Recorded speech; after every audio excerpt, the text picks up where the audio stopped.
Registrations in general practice is a challenging aspect for many people when it comes to the flow for both their patients and the time and the effort it takes from the practice perspective. In this episode, I'm joined by the team from healthtech-1 as they explain what they've been trying to do to help you in your practice streamline that process, make it easier for you, your practice team, and your patients, and hopefully free up some capacity in this crazy world of general practice. Let's crack on, shall we, as we take in hand to your primary care and learning.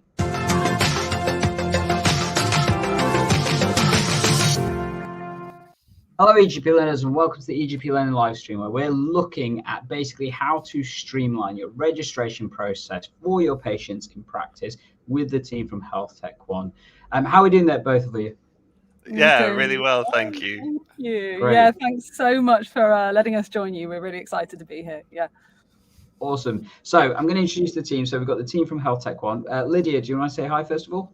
Yeah, I will. So I'm Lydia. I'm a GP by background. I'm founding clinician at healthtech-1, and I'm so grateful that Alex, one of the team members from one of our customer practices, has joined me for today to explain their perspective of registrations and working with us, actually. So yeah, Alex, go ahead and introduce yourself.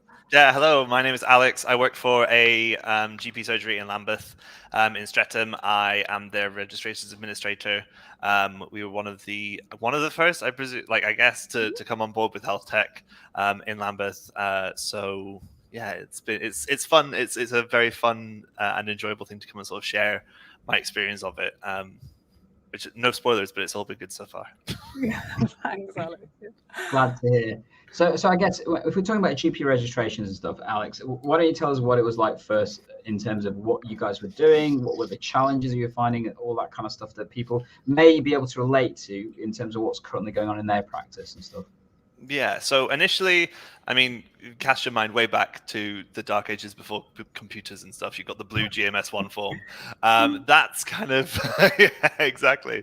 It's transformed a little bit over the years. Many practices do their own personal thing and try and mine as much information from patients as possible before we sort of onboard them, before we get them registered, just so we can make that kind of transition for them becoming one of our patients as smooth as possible. We have, before we automated, we had a paper form and we had an online form that was run through Footfall.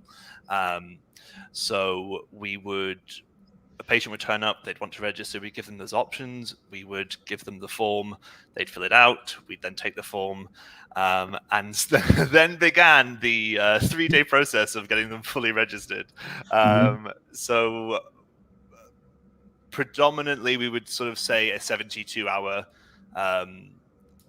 kind of time limit for them to be fully on the system, and that doesn't quite even include the PDS synchronization either. So things like prescriptions and medications that we would do for them would take a little bit longer, but we would take the form, we'd put the form through the EMIS, we use EMIS at the practice, through the lovely EMIS registrations form, which would probably take anywhere between 10 to 15 minutes. We'd have to match with the PDS system if they're an existing patient already, which can also take a bit of time. I was explaining to Lydia the other day, it's very much like you're playing Nancy Drew. You're having to figure out who this person was, who this person is, like the information they've given you, going through the summary care records to try and find anybody who matches their date of birth, their last name, etc. Because often PCSE will then get in touch after you've done that and be like, this person doesn't exist. This person, we have no idea who they are. Could it be this person or this person? So the kind of added extras that we were going through were quite significant. Yeah. And I think that's, I was just going to say, Alex, actually, you've really mentioned a couple of challenges of registration so far. And actually, I was going to ask if there's people in the audience to drop into the chat anything that you also found difficult about registrations, because I feel like that's something which I've heard so much about as I've gone around and talked to loads of different people, and Alex has picked up on a couple of things there. But yeah, carry on, Alex. Sorry, didn't mean to interrupt you. No, not at all. Please do, because I will just go on and on.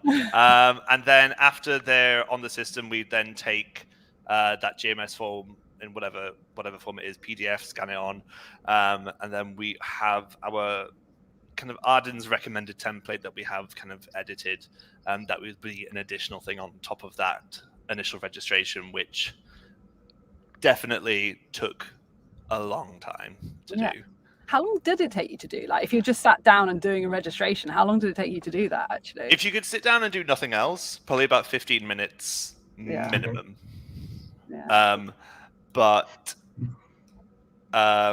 usually with picking up phones, with like getting information from other colleagues, patients turning up, this, that, and the other things needing your attention, in anywhere between sort of 25 to 30 minutes to get one done, from start to finish. Which is interesting, Alex. So for those of our viewers joining us on YouTube, they'll see that there's a poll in the chat as well asking how long it takes for them from the practice perspective to fill in the forms and stuff. And we've got some people saying 10 to 20 minutes, some saying over 20 minutes and stuff. But also we have had some comments already. So Make Your Life Beautiful, who's saying, I'm sitting here nodding, everything you're saying is very, very true. So definitely a shared experience, I think, that we've got in terms of that administrative burden that the registration process has on practices and stuff. Yeah, it's very real. Yeah. And actually, something that you mentioned there as well, Alex, is that Nancy Drew aspect. And that's something which I've picked up on when I'm talking to people, is like, there's real detectives out there in the primary care world, and they're called Alex, and they're called, I don't know your name, Make Your Life Beautiful, but that's who's out there doing these registrations. And it does take that detective work. And actually, Alex, what they just mentioned to me was just like, actually the other day you were saying that you have to find out where that patient was living 4 years ago, what was their postcode? And it's like, it really is that sort of detective work to find that information, to fill in the gaps where not necessarily patients have given us that information. And I think that definitely really struck me. But also, actually, just before we go on, I just wanted, Alex, would you mind like describing a bit more also about like what else you do, because you are an administrator in a GP practice, but you also got another side to you, haven't you? Yeah, so I've been an administrator for 2 years. I joined during the pandemic through various channels. A friend of mine was running a COVID clinic, and I was doing admin work there, and then this wonderful opportunity fell into my lap to come and be a receptionist. So I grabbed that with both hands. Outside of this, I am a performer, an actor. I specialize in musical theatre and cabaret performance, hence the beautiful nails. Yeah, beautiful nails, like I was saying to Lydia the other day, it was like literally like describing this job to people that I meet in kind of the entertainment world. It's like, this is the best job I've had that isn't performing. Like the opportunity to work with people and help people, and kind of, especially at a primary care level where there is, I think from my own experience, quite a lot of hand-holding, quite a lot of reassurance. Like the consistency of care that is required for people is huge, and like being a part of that and finding your own way into that, your own way to help into that is, something that I found really rewarding. Yeah, and I think for me, again, it's just like, that's kind of why Alex is here, is I want to really shine a light on these people working. Anyone hiring, anyone casting, let me know. Yeah, exactly. If you're out there, get in touch with Alex.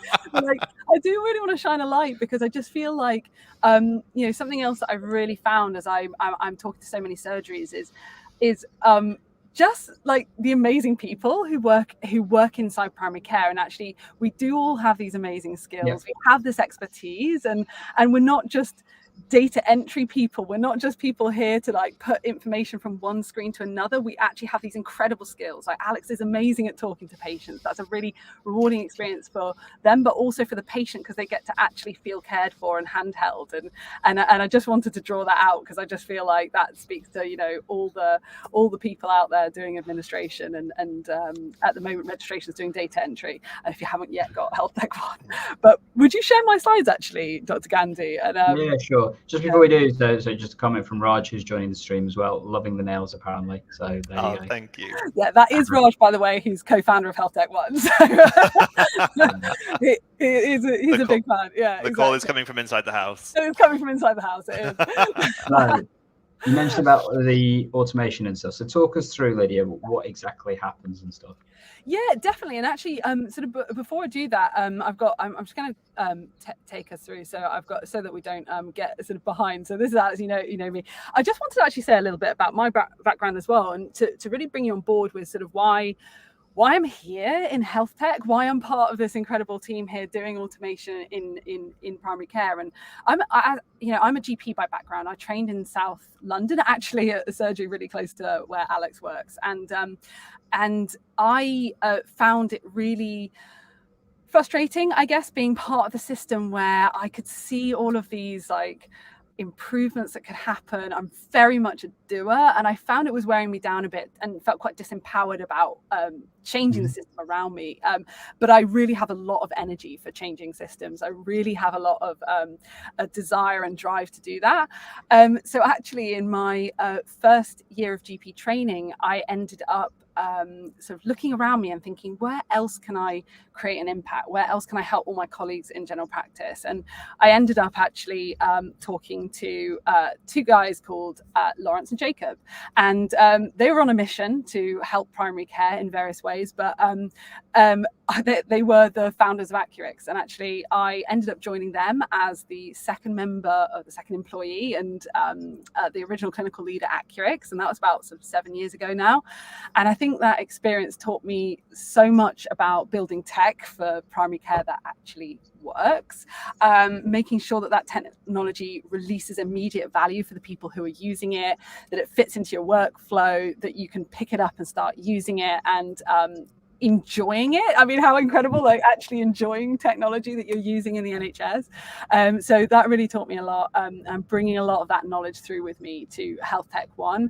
And when I met Raj and Pete, the founders of healthtech-1, I think that really ignited in me that same feeling of recognizing two people who were just really on a mission to do good in primary care, and I actually had already started my own company automating admin in primary care, but decided that actually being a founder just wasn't a good fit for me, and so I joined Raj and Pete and thought I'm going to double down on my efforts and join them and help them, and no looking back, here we are. So that's just a little bit about me.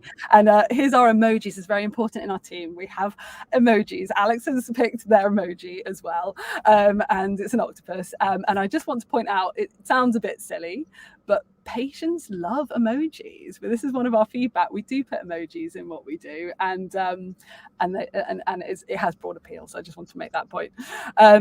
So we believe in giving NHS one less task. And I think Alex has really well highlighted how much silent work goes on in general practice. And people always talk about like saving GPs time.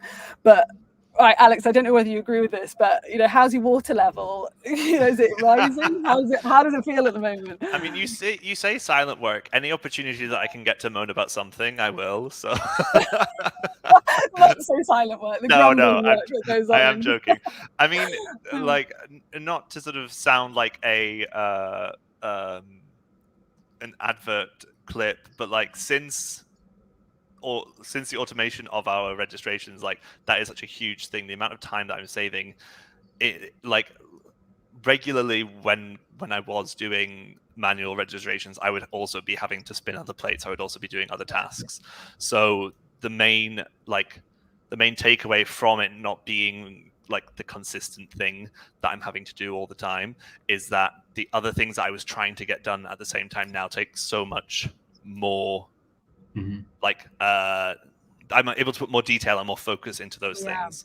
I'm also the medical records administrator for the surgery, so anything that doesn't come through GP to GP, anything we don't get electronically, that then falls to me to kind of get those paper records, sometimes quite substantial historical paper records, things dating back to like the late 50s and early 60s, and having the extra headspace even just to focus on that means that I'm not that I would ever do a bad job, just in case anyone from my surgery is watching, but I'm able to take a more comprehensive account of what that person's like medical history is, how that person has come through healthcare, how that person has come through their life as well, and like what sort of things in all of these massive transfers we might miss because we don't have the time to dedicate to that. So I think one of my big takeaways from it is that my own like practice is allowed to be so much more patient focused than it is about task focusing. Yeah, I love to hear that. And I think like you do feel that working in primary care, that it's a real privilege actually to be part of people's journeys as they come through our system, isn't it? And you really deserve for us to take that care and attention over things. Yeah, I completely agree with that. Yeah. I mean, at the best of times, healthcare can be so mystifying to people, and like having even a small understanding of how it works from an administrative level means that if anybody is coming across those problems or coming across something that they're like overwhelmed by, it's so much more. It's so much nicer to sort of just say to that person, like to help that person, even if they don't know it. Because like I'll scan in like 20 records over a week, and I'll probably never speak to that person, like maybe once or twice. But like knowing that hopefully something that I've done has alleviated any snags that they might come up with. I think it also focuses on that ability to then, like you say, spend more time on those more challenging situations and potentially find out more details about what might be useful. So I guess key things in my head as a clinician would be things like safeguarding, those kind of things that often easy to miss when you're trying to get through the bulk of stuff that you're trying to work through, but then you potentially get freed up the capacity to focus on other things that actually matter to not only the quantity of primary care, but more importantly also the quality that we're trying to offer our patients and stuff. Absolutely. Yeah. Well, I'm going to just get on to actually what we do. So, we do focus on new patient registrations in terms of automation, because we know there are lots of people doing lots of hours on this process, but also because it's tied to practice income and it's the capitation payment. So it is really key to practices to get that money in so they can serve their patients as best they can. And I was just going to say, this is Raj. He just commented in the chat. Pete's the other co-founder. They're incredible. And actually, I'll take you outside, a little quick walk. Hang on. You can come outside with me. I think the team is still there. They can give a wave. This is us in it. There you go. We're in a GP surgery in East London. That's where we work out of. And we've got this incredible team of technicians that we work with. Alex, would you mind just talking through actually the healthtech-1 process from your point of view? Like tell us in a nutshell what you see from your side, and then I'll explain what we do in the background. Yeah. So anytime a patient registers through healthtech-1, we will get an email. That email will always have a link to that person's portfolio, like the portfolio, the form on their hub, on their what's the word I'm searching for? Yeah, it is the practice hub. Where you're saying on the portal. There we go. We have changed the name recently, so it's a bit confusing. Oh, it is the hub now? It is the hub. It is the hub. But portal's fine too. I do apologize. On the healthtech hub, and from there you can see everything that they've put in. It's all on one page. There's no clicking through like up and down, left to right to find other things. That information, typically, if it's come through the healthtech-1 portal, will have already, like the registration will have already happened. So most of the time I'm getting emails saying, we've registered somebody, come and check them out, which means that I know that that person is new to the practice. It means I can send them any additional information we want to send them about how to book appointments. It also, if that person has any, they're called signals essentially, so anything that might high risk patient. Yeah, exactly. Anything that might indicate high risk. So that's children. That is like extensive medications or long-term health effects.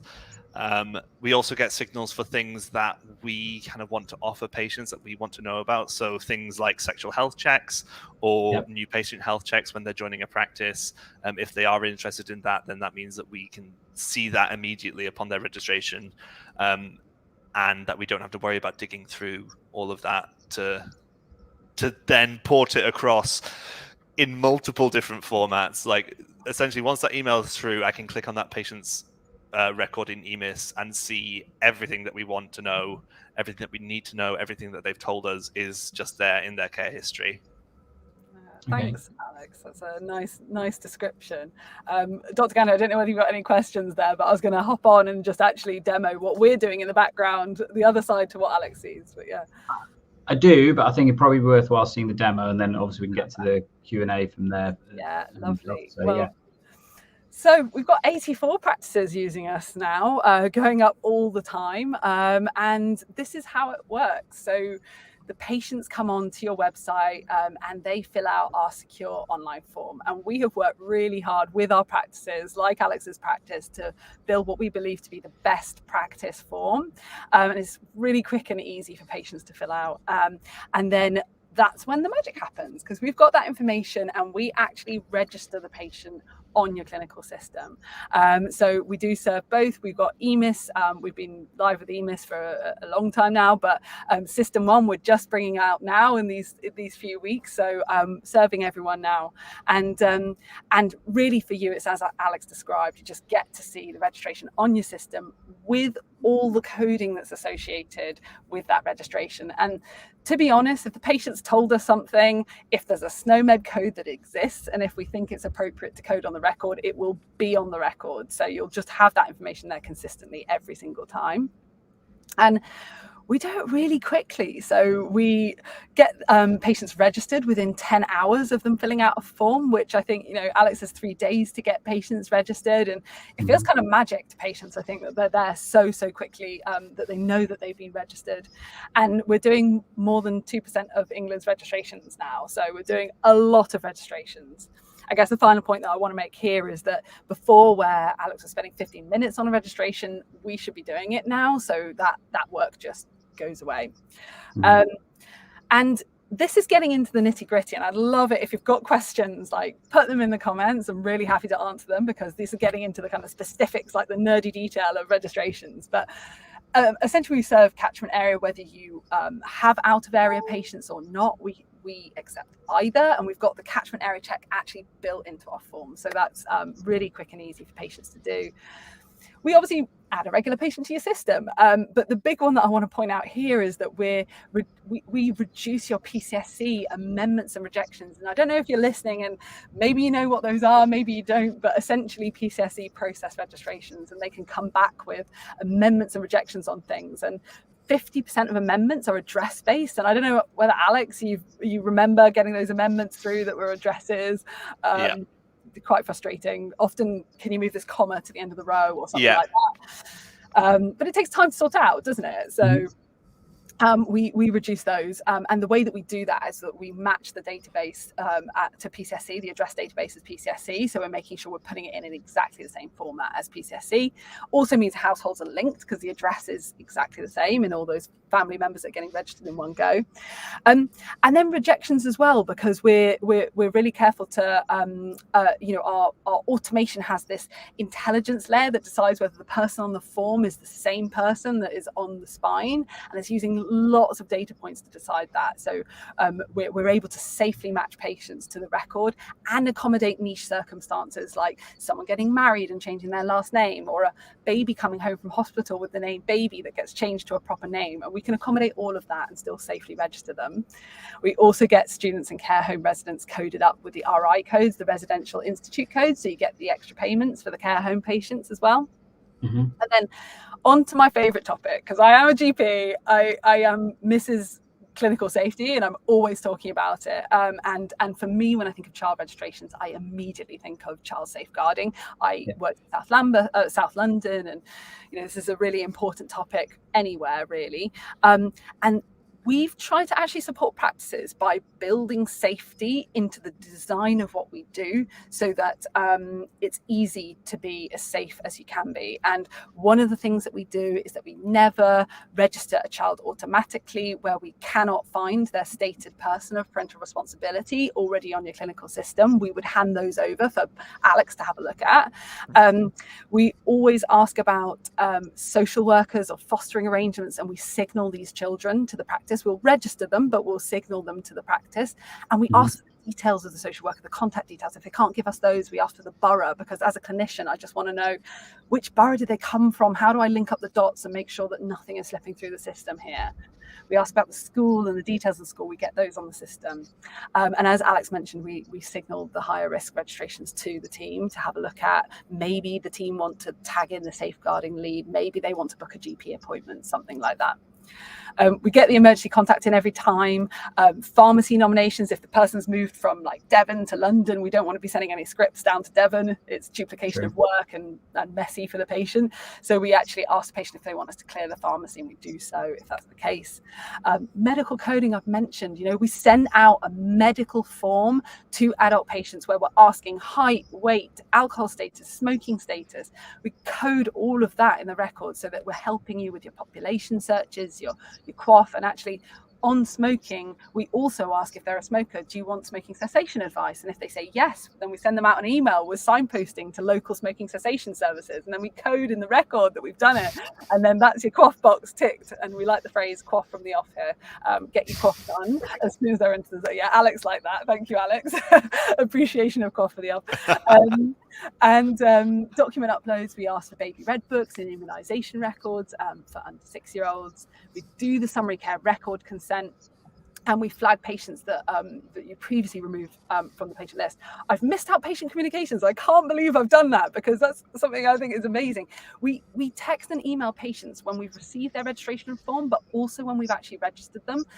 In that email, we also tell them their name, GP, and code that in the record. But this is a golden moment. Like, patients are new to your practice. It's their first experience of your GP surgery. It should be a good one. We get a 9.8 out of 10 satisfaction score from patients for the registration process. And that's a pretty good starting point for patients to start from when they've newly encountered your surgery. And actually, I think part of that is the communications we send to them. So that's a bit of a, we got through that. That's a bit of a chunky slide. But the next point I just want to make is not every registration can be automated. Alex mentioned this as well. And what we're really aiming for is to take away the 80% of mundane, repetitive data entry to leave 20% where actually Alex's expertise and human touch is so valuable in those 20%. It is a bit of hand-holding, isn't it, Alex? It's a bit of Nancy Drew detective work. And we still need that detective touch on those ones. And actually, it's a really good, I think personally, it's a good use of your time. Do you think so as well, Alex? Or yeah, I definitely think so. I think I've spent 2 years getting all these skills. It would be a shame not to use them. Especially when it's more necessary. Like when you are talking about children who are coming to the practice with no assigned parental responsibility. If you're talking about mismatches and stuff, we want to make sure, because even in my time, I've made mistakes where we've pulled someone else's record from a practice that has nothing to do with the person who we wanted, or who that person actually is, and we've had to then mess around with another person's healthcare, just to sort of undo the issue. So I think it's still very important to be able to navigate with those trickier ones. Definitely, yeah, a really nice illustration of that point. And that's exactly, you've already mentioned the main circumstances, and the final one is actually thank you, do my size for me, Alex, this is perfect. But the final one is just if the patient's changed gender since birth and they haven't provided their new NHS number, and obviously that's tricky for us because we don't want to match it to a record which is showing a different gender. So we actually encourage these patients to give us their NHS number, and we just give them a few nudges to do that, and the majority of circumstances we have it, so we're able to do it. But so that's the ones that we can't automate. And if we're not able to automate it, we're not just going to throw it over the fence and say, right, on to you, back in the old system, Alex's favorite EMIS registration flow. We can give a bit of a hand to do it. So here's the hub or the portal, whatever you want to call it. This is where you'll be able to see all of your registrations. And what we do is we send those emails, and that's how we tell you what's coming in terms of registrations and which ones we'd like you to have a look at. And let's say there are ones which have a signal on, then in that email there'll be a link to go directly through to the secure web portal where someone can review that patient. Let's say Mr. Test patient, and let's say that patient has asked for an HIV test, then the person can review the signal, generate a blood test form, get that out to the patient. In the case where we have asked for a manual registration, you'd come through to the portal, you'd see all of these details, everything's laid out in the order that appears on emails, because I don't know about you, Alex, but like that PDF that comes into the email for online registrations where you're like scrolling up and down to find the information, it takes time. So we purposefully laid it all out in order. We've also got one-click copy and paste to just reduce human error, just getting that into the system. And then you can click mark as done by practice, and we'll send those texts and emails to the patient. And finally, we've added, I don't know whether you can see it there, but it's just off the screen there, the admin notes there. Because we know that, one day somebody's answering the phones, the next day they're doing registrations, the next day they're doing QOF. For a bit of continuity, we added a notes section so that somebody can actually write a note to their colleagues, and then the next day someone can pick up that information and know that, oh, that person called mum but is still waiting on something else, and they can pick that up and do it. So that's how we've built the hub. But at the end of the day, we do 80% of the work. So you should only be really having to interact with this hub in order to have a look at that percentage where we're asking you to take a look or do a manual registration. But it is all there on the portal. So I just want to talk about onboarding. But again, Alex, I'm going to call on you. Could you talk through what was it like to get onboarding? Was it a fast experience? Was it a slow one? Talk us through. Yeah, when I tell you it was a fast experience, I didn't realize for quite a while that we were onboarded.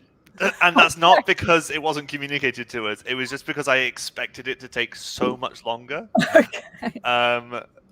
So I think my manager and I maybe discussed it probably like on the Friday, like the Thursday afternoon or Friday morning.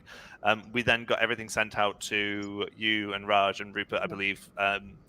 So all that we needed to do really on our side, you gave us all the information we needed. We didn't have to chase you for it. It was, these are the access points that we're going to need for EMIS. If you can create these like EMIS accounts, sorry, I thought I was going to sneeze. Which we did. We let you know that all that's done. The link is created and then given to us. We didn't realize that we had the link, so I was asking Rupert. I was like, how do we make it? And Rupert's like, oh yeah, you just need to tell your website to do it. And to be honest, that was the longest part of onboarding, was getting our website provider to update our website to have the actual link on there. And then you're live, and then basically, that's what Alex described. You speak with us, you get to know us, you get to know the format, check that you're all happy. Once you've signed up, we just get you doing a few very quick activities to get us all set up on our side and for us to be able to set you up. You review all your compliance documents, and by the way, we have all of that ready. They've been through several ICSs and approved, so we've got all of that ready for you to go. And then we supply that web link just like Alex described. And as soon as that web link is live on your website, we're automating your registrations. And I guess the flip side of that is that the power is in your hands. If you no longer want to have automated registrations, you take that link back down again. We have no long-term contracts, so it really is start and stop whenever you want, and the power is in your hands to choose whether you feel like we're valuable for you or not. And yeah, we generally, I would say, nobody takes the link off again, so I hope that's a good sign. But I was just going to go on to pricing actually. So I'm just going to check, is there anything that people wanted to ask about the process? I think I saw something about ethnicity. Yes, so there was a question about whether it basically covers the ethnicity when it comes to, I think, the form side of things. So coming from Linda Jeffrey, do you cover ethnicity too? Yeah, thanks for the question. We absolutely do. This is so important, and I think particularly about targeting health inequalities as well. And we get 100% ethnicity coding, and by that I mean that everybody gives us an answer, and about 3-ish% say prefer not to say, but the vast majority of patients tell us their ethnicity. Same goes with sexual orientation actually, and also gender identity, and we get all of that coded in the record. So it just allows us as clinicians and also doing our population searches to get all that information right Yeah, so thanks for the question on that. Yeah. Mm-hmm. Otherwise, I'll move on to pricing. And I guess the important thing to say here is we're all about value to you as a practice, and that's the way that we've structured pricing. So I've already mentioned that we're start and stop whenever you want, and that's because we've all been in GP practices where we've been tied into like telephone contracts or something, which it's a long time before you can get out of them, and nobody wants that situation. If you should find the tech that you use valuable, and if not, then you shouldn't have to keep paying for it. And so we've calculated everything on value in terms of the price and the way that we run our contracts. And a non-automated reg we've calculated costs £3.75, and this is because, as Alex says, it takes 15 minutes on average to do a registration. Raj and Pete actually, before sort of in the early days and before they started automations, they did like a couple of thousand registrations manually, so they know that it takes about this long, but some people do it quicker, some people do it slower. It's about 4 registrations per hour, £11 per hour baseline cost for the person doing it, plus about £4 for on costs like pension, works out to £3.75 per registration. Doesn't include staff sickness and training and recruitment, because I think a lot of practices are struggling with recruitment. And what we've done is we've roughly halved that, so it's £2 plus VAT for the automated registrations only. So if we've asked the team to do a manual registration, of course we're not going to charge you for that. Your team has done the work. We're only charging you for the ones where we've done the work, our automation has done the registration, and we have no setup fees. It's inclusive of all text messaging costs. We're not going to add to your Accurix budget.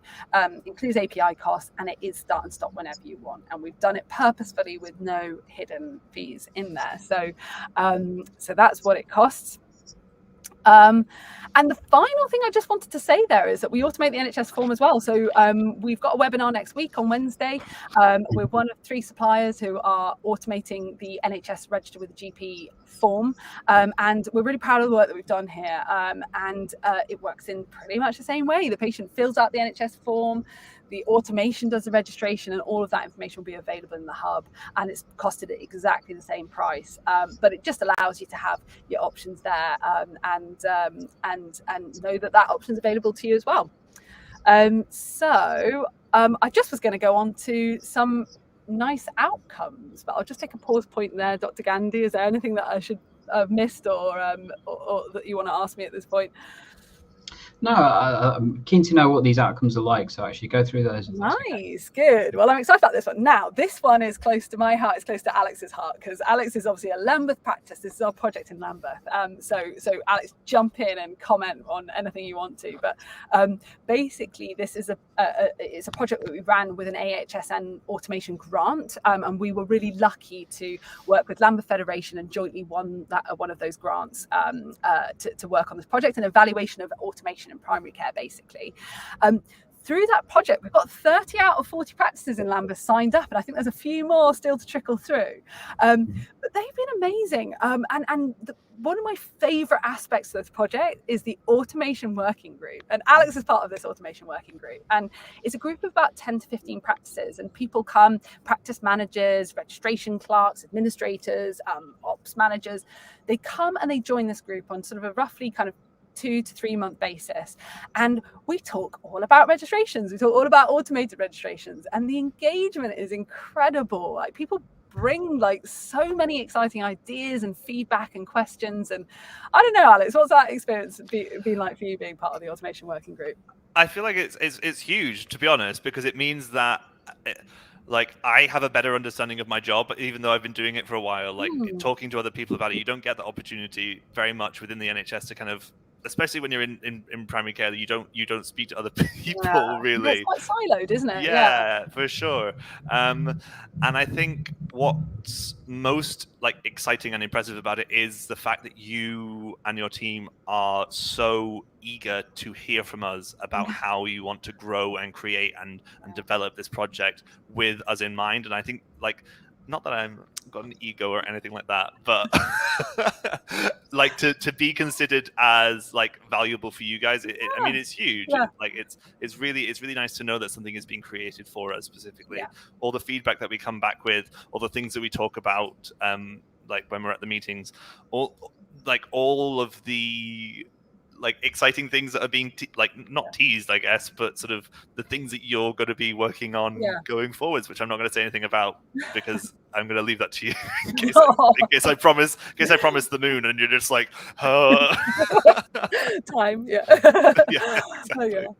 But yeah, thanks for that. And actually, that sort of takes me on to the next box, really, which is the challenges and feedback. And like, yeah, of course, it's a challenge when people feedback things that they want you to improve in your system. Like, that's always, you know, but we really see that as a gift. And I think, you know, what we're so conscious of is the time that practice staff have taken to give us that feedback, and just nobody has any time in their day. So the fact that they've taken the time to be like, you know what, this thing would really help me, could you work on that? Like, that is gold dust to us, and we're just like, thank you for your time, get it. And we really sort of consider it within the team. We often go out to other practices and find out whether other practices feel the same thing to get a sort of consensus opinion. And this is actually how we've ended up with what we think is the best practice form, is like taking out all those little ideas and like taking them to other people and sort of verifying them.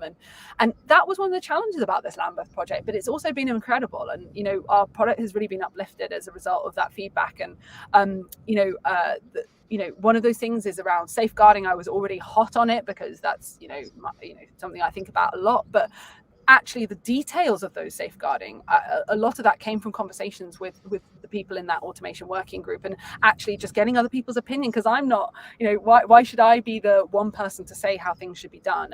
So that was really helpful. And the other thing was that we went through all the IG processes, get our IG signed off at an ICS level. That was the first of the ICSs that signed off all of our documentation, and that was a huge achievement, and obviously really proud about the work that we've done there as well.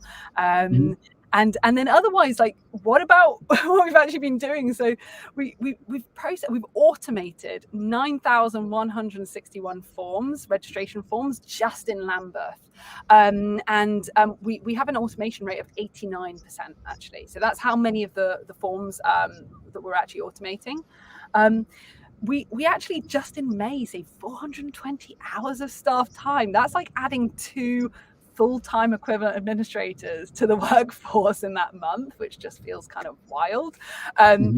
We've liberated 2,290 hours to work on other activities like Alex has been doing. Actually, in Lambeth, our average time to registration was 6.5 hours. So patients just were like straight on the system. And we've sent 267 patients smoking cessation emails. And for me, this is absolutely key to giving patients high quality care right from the moment they join the practice, and personalized care.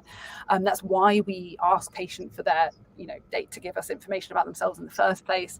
And then back to that point that Linda asked about ethnicity, sexual orientation, gender identity, we get 100% of the coding. People can say prefer not to say, at least it's in the record saying prefer not to say. And yeah, I'm just incredibly proud, actually. That's just been such an amazing project, and the team on the Lambeth Federation side have been amazing as well. I've seen some just lovely feedback, and actually that's what my next slide is the feedback. And just take a moment to read the feedback, because I think one that I love is the patient that said, this already feels better than my last GP practice. I'm also very appreciative of the options and wording regarding the questions referencing gender, sex and sexuality. We work with charities on that, and we've really spent time and effort and care, as Alex says, care on building those questions. So but also just practice managers in here, Louise, Joe, Jamal, really amazing feedback from them about working with us. So just wanted to point that out as well. So I think, yeah, I think to pick up on that sort of comment, like this already feels better than my old GP practice, is like, it gives, like, it's so useful for us to have this process, because it means that from the get-go everything is so straightforward for the patient. They don't have to jump through the proverbial hoops of finding this part of the website, finding that, doing this, blah blah blah, like having these things to hand and having to know these things. And the fact that the automation is so efficient at matching PDS means that even with the most kind of garbled together information, we're still getting patients through like so quickly. And when they are need that extra, like Lydia says, the human touch, it means that we can sort of focus on that as well. But it is really putting an amazing face forward for our practice. Oh, that's so good to hear, Alex. Thank you so much. Really appreciate you saying those things, and that's why we do it. That's why we're here. And I know when these guys out here, some of them are watching, but some of them are actually working hard and engineering stuff. But when they watch it later, I know that will really speak to them. Thanks, Alex, for saying that. But yeah, this last slide is just sort of put it all in one place. Please have a look at let me go back and make that bigger. Please have a look at the QR code, our link tree. We've got our fantastic intern Matt is helping us with these types of things like Linktree. He's put effort into this. Please have a look and use it, because I wouldn't have been clever enough to do that. So thank you, Matt. Shout out to you doing that. Is the health tech SoundCloud up there though? Like we need the links to all. Big question. That's the big question. We need the Spotify playlist for the most efficient registration. I've got to be honest, Alex, there's a lot of variation. We've got like Taylor Swift on one side of the office through to like sort of electronic music on the other side. So I'm not sure how that would come out. Yeah. Interesting, yeah, that's for sure. But yeah, lots of variation. But yeah, so that's us. I don't know if anything's come through, Dr. Gandhi, that I should be answering.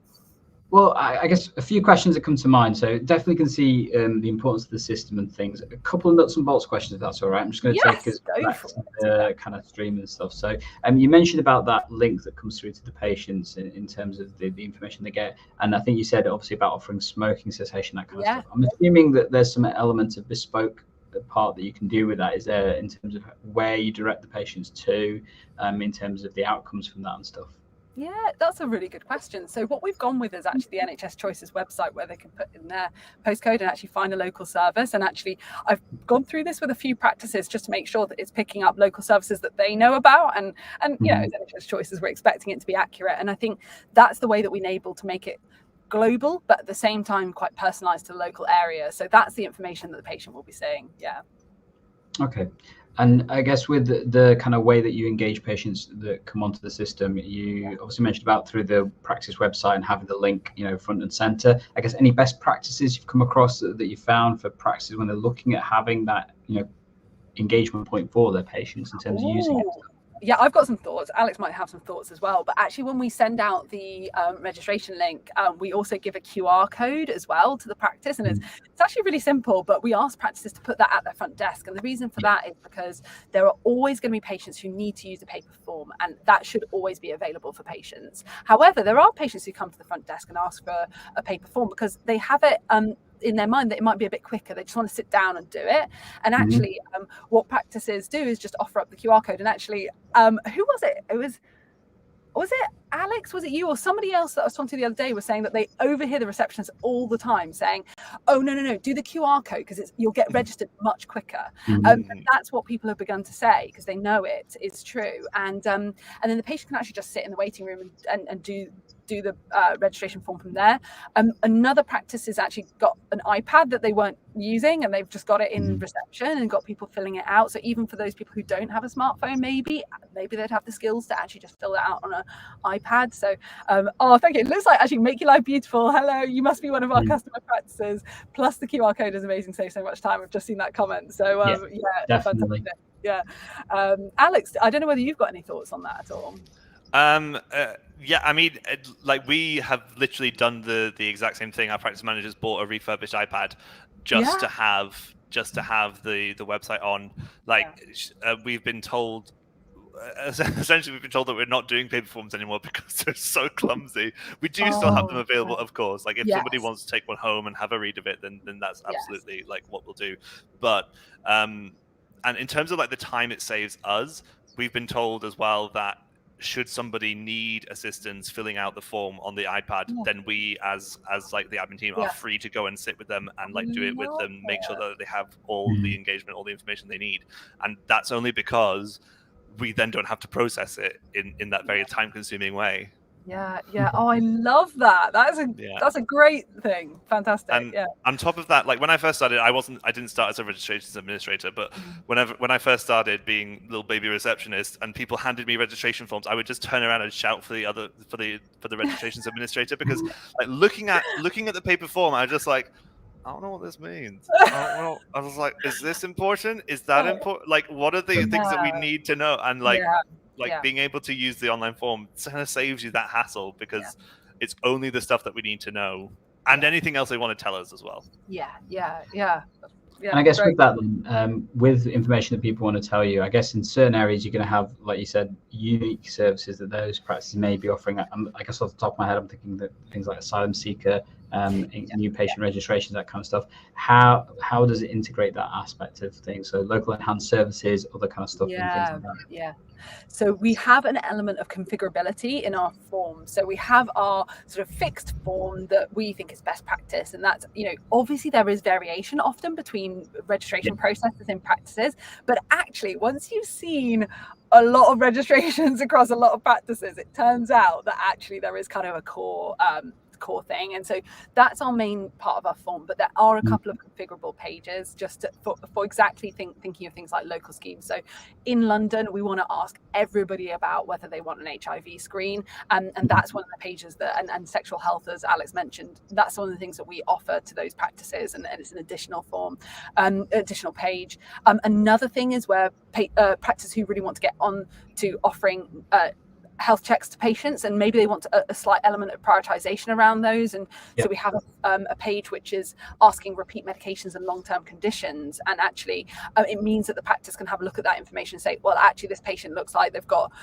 10 medications, so we need to get them in quickly to see a pharmacist, have their patient health check, and sort of think about things from that perspective. So there is an element of configurability about it, and watch the space, because we're going to be doing a lot more of that. And actually, particularly thinking about local incentive schemes, that's something we're going to do more and more of, actually, in that respect. Okay. I think to add on to, sorry, Dr. Gandhi, if you... No, go for it. Okay. So to add on to that as well, we are part of the Safe Surgery scheme here, and there's it kind of ticks all of our boxes as well. There's no kind of prerequisite. I know a lot of the time, especially through digital aspects for the NHS, it's asking you to provide letters and health, blah blah blah, proof of ID. None of that comes through, so it works perfectly with how we are trying to encourage patients who might not try and seek help from a doctor to come to us. It doesn't scare anyone off. Yeah, that's really important to us. Yeah. And I guess I've got a couple of more questions. If anybody else watching us do have questions, feel free to chuck them in now, because we are going to be finishing soon. But I guess another question I had, you mentioned about sending the link to the patient about the fact they've been registered and stuff. Is there the ability to tailor that as well? I guess in some situations, I know practices who try and send patients also information like videos of how to use the practice, for example, that kind of stuff. Can that be tailored and adjusted so that it works for them? Yeah, so first of all, there's a couple of things I should mention. We also ask patients to download the NHS app. So that's number one, because we think the NHS app is fab. Let's get everyone downloading that. It's easy for the practice. But also there's a link in that email that goes out to patients, and practice can give us whatever link they like to put on there. So it could be to a practice leaflet, let's say, or a web page on your website, which is a sort of intro page. And sometimes I see practices have that. So we're able to pop that on there for a little bit of customizability there as well. Yeah. Cool. And then we had a question from Linda Jeffrey. So she mentioned that in terms of a System 1 integration, can you confirm when this will happen? Mentioned about other providers and stuff, but I guess you said that was in the process about to happen. So we're already working with our alpha phase practices to get System 1 live, and actually we're running our first through registrations on that. We'll go through to beta phase sort of mid-June, and so towards the end of June, essentially, we're going to be sort of live in any System 1 practice. So I guess a key message there is that don't hold back. If you're a System 1 practice, definitely get in touch, because we're really on the brink of getting those live, and we want to hear from you. And actually, let's get the conversation going so you can discuss it with your team. And definitely for that. And I've just also seen that it's Hayley in the message as well. Hello, Hayley, one of our very early customer practices. Thanks for identifying yourself. Sure. And I guess you talked about obviously what you're currently doing at healthtech. Yes. I guess what's coming in the future. Be keen to know what and stuff. Yeah, this is exciting. So I think first things first, we're working on new patient registrations at the moment, but we have £450,000 Innovate UK government grant to work on the automation platform for primary care. So watch this space. There's plenty that we'll be working on. And I guess the first thing that we're going to be thinking about is what else can we do around registrations that capitalize on that golden moment where a patient is really engaged with the practice. They want to come in, they want to be registered. We know that their email and mobile number are up to date. What else can we do? And actually things like that a patient asking for an HIV test, why don't we just generate that blood test form for you and get that appointment booked in? And actually, that's the type of thing that we'll be working on sort of very, very soon, or actually we're kind of already working on, but also patient recall and screening. These are all the things that I think could add so much value early on and relevant for practices as well that see a high turnover of patients. So in London, this is particularly important. Often there's a lot of deductions as well. And that becomes even more key that for the moment that that patient is in your practice, we need to be giving them good quality healthcare for their own benefit, because they're often these patients who move around a lot. They often don't stay with GP practices very long. So we should capitalize on it, get them screened, get them some healthcare. And also for you as a practice, it's your income, it's your QOF payments as well, and get those QOF from the off, get those boxes ticked right from them coming into the practice. And there's a longer term vision as well, which is much grander, but perhaps a conversation for another time. But essentially, everything that we can do to support people like Alex in primary care, more and more people within the team, we'll be looking at and aiming to support with automation. Yeah. Cool. Okay, so I know we've looked at loads of stuff. There's tons of information, and definitely an awesome demonstration of how the platform works, and particularly in terms of time saving, as well as, like you say, saving that journey for the patient in terms of the time frame for them to get registered. But absolutely, what I'm hearing is that benefit it has for the staff in terms of the ability to basically reduce that workload on those more mundane tasks and free them up to do those other more complex and high quality interventions in terms of the practice, and obviously serving the patients and things from that point of view. I guess if people did want to contact you, I know you put the QR code and stuff and things. It was healthtech-1. Please, yeah. Would you mind just sharing the slide one more time? And I'm going to whiz forward one slide. Anytime, please, anyone get in contact with me. You can also use this QR code here as well. I'll just leave that for a few seconds, but that's the link tree. You can get in touch and book a meeting with us as well. But I'll just give it 5 more seconds and then I'll go back to my email address. It's pretty easy. It is lydia@healthtech1.uk, but you can find us on our website as well. Awesome. Thank you very much for that. And obviously, if people do want to check more details and stuff, do have a look down below. I'll put all of those links down in the show notes as well, so you can have a look at those if you want to take a view and stuff. Thank you for joining us. Definitely keen to see how this moves forward, and looking forward to when you're on System 1 as well, fully, and go from there. So it definitely help from that point of view. And as always, if people do want to check out more information, have a look. There's probably some more information relevant to you coming up right here. And as always, we're here to help tech enhance your primary care and learning, and we will catch you in the next episode.